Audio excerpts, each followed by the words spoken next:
মানে বলেই নেই যে ইসলামকে, ধর্মকে অস্বীকার করা এক ধরনের সাইন অফ ইন্টেলেকচুয়ালিজম, তাই না? কিছু লোক আছে যারা জ্ঞানের মাধ্যমে অস্বীকার করে, আমি তাদেরকে কিন্তু করতে ভালোই বলি, কিন্তু তাদেরকে অনুসরণ করে একটা শ্রেণী আছে যে ওইটাকে ফলো করে, যে আল্লাহকে মানি না, ওইটা একটা জাতে উঠা, আমি অনেক জ্ঞানী মানুষ, ওইটা আমার পছন্দ না আর কি। তো যাই হোক, আমি এইটা পাওয়ার পর আমি বিবিসি আর্ট টক খুব আমার প্রিয় ছিল। বিবিসি প্রায় কিছু কিছু অনুষ্ঠান দেখতাম। তো একটা অনুষ্ঠানে সেখানে বিভিন্ন ইউনিভার্সিটির প্রফেসররা যারা এই ধর্মতত্ত্ব নিয়ে, সাবজেক্ট আমি ভুলে গেলাম, তাদের সাবজেক্টটা ছিল ওয়াই ইসলাম ইস এত প্রসার হচ্ছে, কেন ইসলাম গ্রহণ করছে। এইটা বলার পরপরই আমি, সরি ফর মাই ল্যাঙ্গুয়েজ, একজন শ্বেতাঙ্গ উনি বলার পরই একটা শর্ট দেখালেন বিবিসিতে, উনি নামাজ পড়ছেন। তারপরে তাকে প্রশ্ন করা হচ্ছে, why you have taken Islam? তখন উনি বললেন, ওনার পরিচয়টা বললেন, উনি একজন fire worker, high rise building এর ফায়ার ওয়ার্কার। যারা ফায়ার ওয়ার্কার হয় এরা একটু মানবকর্মী হয়, এই মানুষকে খুব ভালোবাসে, এরা মানবতাবাদী মানুষ। তো উনি বলল যে আমি একটা আয়াত পেয়েছি, এই আয়াতের কারণে আমি মুসলমান হয়েছি। কি সেই আয়াত? যে আয়াতটা আমাকেও পাগল করে দিছে। সেই আয়াতটা হচ্ছে সূরা মাইদার 32 নম্বর আয়াত। ভুল হতে পারে, আল্লাহ মাফ করে দিবে, কিন্তু আমি আয়াতটা বলি, সেটা হচ্ছে আউযুবিল্লাহি মিনাশ শাইতানির রাজিম, বিসমিল্লাহির রহমানির রহিম।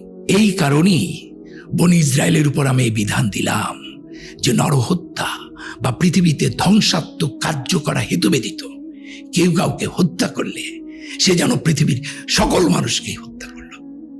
কেউ কারো প্রাণ রক্ষা করলে সে যেন পৃথিবীর সকল মানুষেরই প্রাণ রক্ষা করল। তাদের কাছে আমার রাসূলরা স্পষ্ট প্রমাণ এনেছিল, কিন্তু অনেকেই সীমা লঙ্ঘনকারী রয়ে গেল। ও মাই আল্লাহ, একটা মানুষকে বাঁচালে সমগ্র মানব জাতির বাঁচানোর সওয়াব পাবে।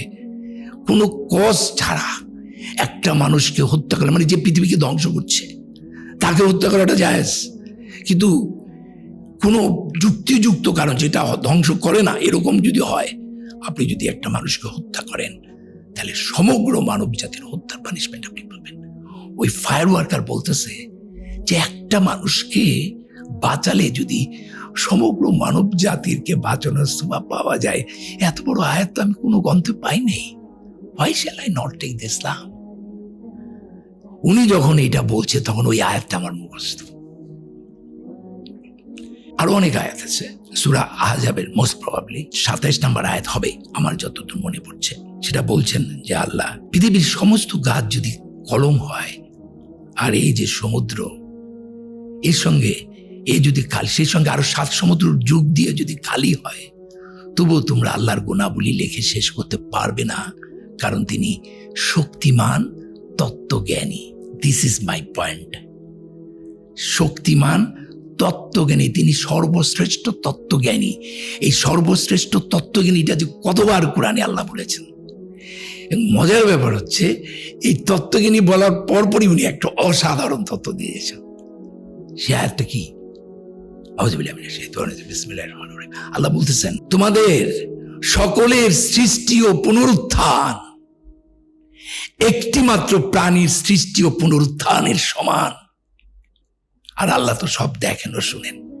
আপনি চিন্তা করতে পারেন, একটি প্রাণীর সৃষ্টি ও পুনরুত্থান তোমাদের সকলের সৃষ্টির ও পুনরুত্থানের সমানে। বিবর্তনবাদের কথা বলতেছে না, হ্যাঁ কিনা নাই কোরআনে। যারা ভাই বুঝে না, যার জ্ঞান নাই, তারা উল্টাপাল্টা কথা বলা উচিত না কোরআনকে বাদ দিয়ে। আবারও বলছি, কোরআন অনেক জ্ঞানী গর্ভ একটা বই। আপনি চিন্তা করেন, একটা টিকটিকি যদি পৃথিবীতে থাকে, সেখান থেকে আল্লাহ আবার পুনরায় সৃষ্টি করবেন। মানে আমার কথা হচ্ছে, আজ পর্যন্ত মানুষ একটা অ্যামিবিয়া সৃষ্টি করতে পারছে? কোনো প্রাণী সৃষ্টি করতে পারছে? মানুষ একটা কণা বালু কণাও সৃষ্টি করতে পারে নাই। He just ডিসকভারার। সে ধুলাবালি বার করে একটা করে নক্ষত্র আবিষ্কার করে আর বলে আল্লাহ নাই, আল্লাহ নাই। ও একটা ধুলাবালি পরিষ্কার করে আবিষ্কার করে। এটা তো সৃষ্টি নয়। হওমানি হয়ে যাবে, একটা বালুকানা আল্লাহ বানিয়ে ফেলবেন। তো বলতেছে, আপনি যে কয়দিন পরে বলবে আমি মানুষ বানাইছি, এটাও বলতে পারে, কারণ আপনি তো ক্লোনিং হয়ে গেছে। আপনি কলম আছে না, গাছের যে কলম হয়, তো এক গাছ থেকে আরেক গাছ জন্ম পানাটা কি সৃষ্টি করা হলো? আপনি রূপান্তর করলেন, কিন্তু একটা বালু মানুষ সৃষ্টি করতে পারবে না। এই যে আয়াতগুলো দিনে দিনে আমাকে আস্তে আস্তে কোরআনের দিকে আকৃষ্ট করেছে। যেমন বিগ ব্যাং তত্ত্ব, মহাসংকোচন তত্ত্ব। বিগ ব্যাং তত্ত্বতে স্পষ্টভাবে সূরা আম্বিয়াতে 32-30 থেকে আয়াতটা শুরু হয়েছে যে আউযুবিল্লাহি মিনাশ শাইতানির রাজিম বিসমিল্লাহির রহমানির রহিম। অবিশ্বাসীরা কি ভেবে দেখে না আকাশ ও পৃথিবী ওতপ্রোতভাবে মিশেছিল, তারপর আমি ভয়কে পৃথক করে দিলাম এবং প্রাণবান সবকিছু পানি থেকে সৃষ্টি করলাম। চিন্তা করছেন? All thing are created from water. এবং আকাশ ও পৃথিবী, আকাশ means is a symbol of universe. এই সব কিছু ওতপ্রোতভাবে জমেছিল, তাই ওদেরকে বিগ ব্যাং এর মতো করে দিলাম। এবার আমি আসি সূরা আম্বিয়ার 104 নম্বর আয়াত। যেই কথাটা স্টিফেন হকিংসে ওই অগাস্টাইনকে বলা হয়েছিল, সেটার উত্তর আমি এখন আপনাকে দিচ্ছি। সেখানে ওখানে বলা হয়েছিল যে what was God doing before building the universe. সূরা আম্বিয়ার 104 নম্বর আয়াতে আল্লাহ বলছেন, আউযুবিল্লাহি মিনাশ শাইতানির রাজিম বিসমিল্লাহির রহমানির রহিম, সেদিন আমি আকাশকে গুটিয়ে ফেলবো যেভাবে লিখিত কাগজ গোটানো হয়। যেভাবে প্রথম সৃষ্টি করেছিলাম সেভাবে পুনরায় সৃষ্টি করব। প্রতিশ্রুতি পালন আমার কর্তব্য, আমার কর্তব্য আমি করবই। লিখিত কাগজ গোটানো, বুঝতে পারছেন, ব্ল্যাক হোলসের মাধ্যমে আস্তে আস্তে কিন্তু সব কিছু আবার মহাসংকোচনে। I am talking about Stephen Hawkins.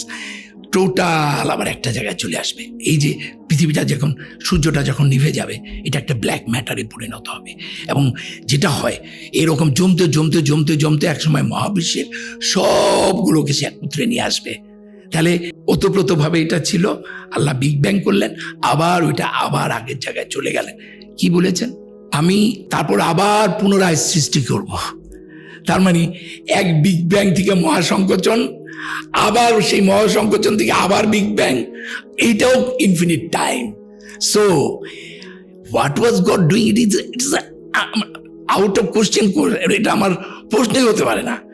এক বিগ ব্যাং থেকে আরেক মহাসংকোচনের টাইমটা আমরা চিন্তা করতে পারি না। কাজেই আমার জ্ঞান, আমি আল্লাহকে বিচার করছি একটা মাত্র পৃথিবী আর মানুষ আমার নিজের সাথে তুলনা করে। পৃথিবীতে একটা না, কোরআনের আমি আপনাকে একদম আয়াত দেখাই দেব। ইনফিনিট অফ পৃথিবী, যে আল্লাহ কিভাবে আমাদের নিয়েছেন। কোরআনটা পড়তে হবে জ্ঞানের সঙ্গে। আমাদের লিমিটেশন বা সংকীর্ণতা দিয়ে আমি আল্লাহর অসীমতাকে বোঝার চেষ্টা করছি। আল্লাহর অলমাইটিনেস নির্ভর করে আপনার নলেজের উপর। আপনি কোর ব্যাং হলে আপনি আল্লাহকে একভাবে দেখবেন, আর আপনি যত জ্ঞান অর্জন করবেন তত ভালো। তো আমার কাছে ওই যে শব্দটা আমার রূহ, এবং আমি আজকে মৃত্যু ভয় ভীত নই। আল্লাহর কাছে দোয়া করি যে আল্লাহ, তুমি আমাকে মৃত্যুর ঘুমের মধ্যে আমার মৃত্যুটা দিও। অপারেশন করলে যেরকম টের পাওয়া যায় না, জন্মের সময় যেভাবে টের পাইনি, সেভাবে তুমি আমার মৃত্যুটা দিও। আমাকে প্রশান্ত আত্মাদের অধিকারী করো, আমাকে তোমার সৎকর্ম প্রমাণদের অন্তর্ভুক্ত করো। এখন আবার আরেকটা সূরা রুমের 30 নম্বর একটা আয়াতের কথা মনে পড়লো। অসাধারণ। যারা আমাকে প্রশ্ন করে তাদেরকে আমি বলছি, যারা বিশ্বাস করে না, আল্লাহ বলতেছেন ওরা কি স্রষ্টাহীন সৃষ্টি? না, ওরা নিজেরাই স্রষ্টা। না, ওরা আকাশ ও পৃথিবী সৃষ্টি করেছেন, ওরা অবিশ্বাসী। আচ্ছা, আপনি কেন ইমাজিন, আমি যাকে মানি না, আল্লাহ নাই,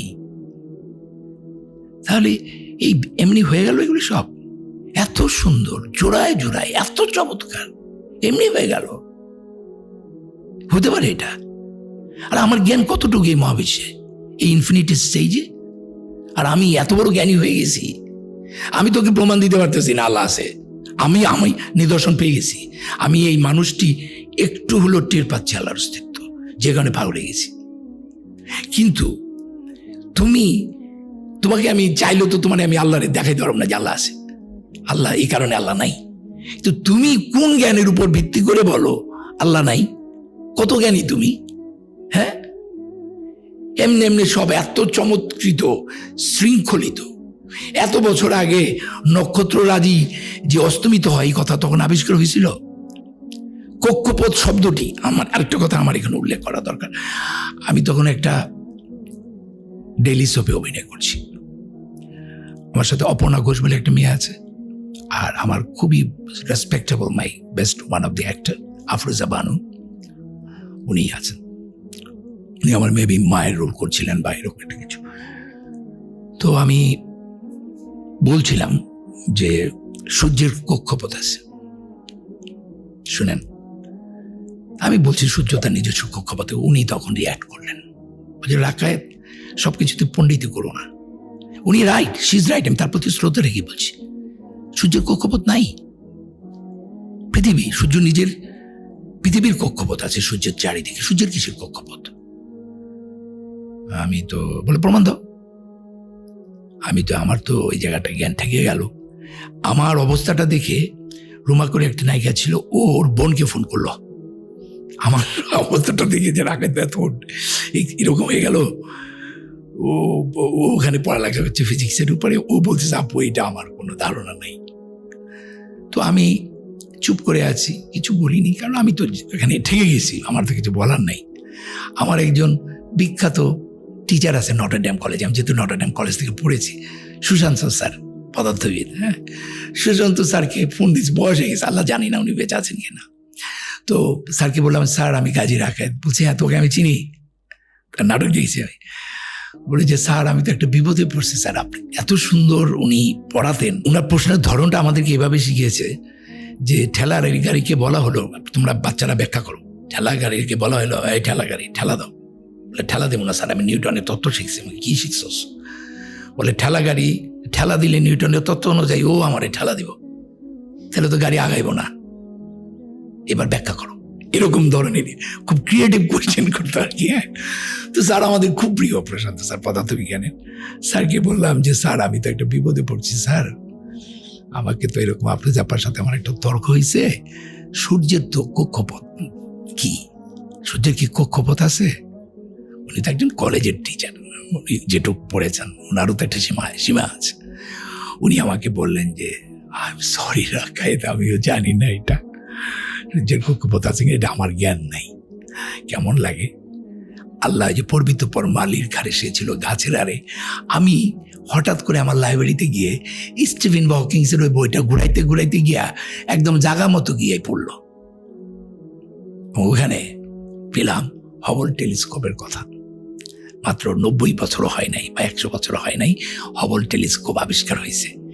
যেই দিন থেকে হবল টেলিস্কোপ আবিষ্কার হয়েছে সেই দিনই আবিষ্কার হলো যে পৃথিবী সূর্যের কক্ষপথ আছে।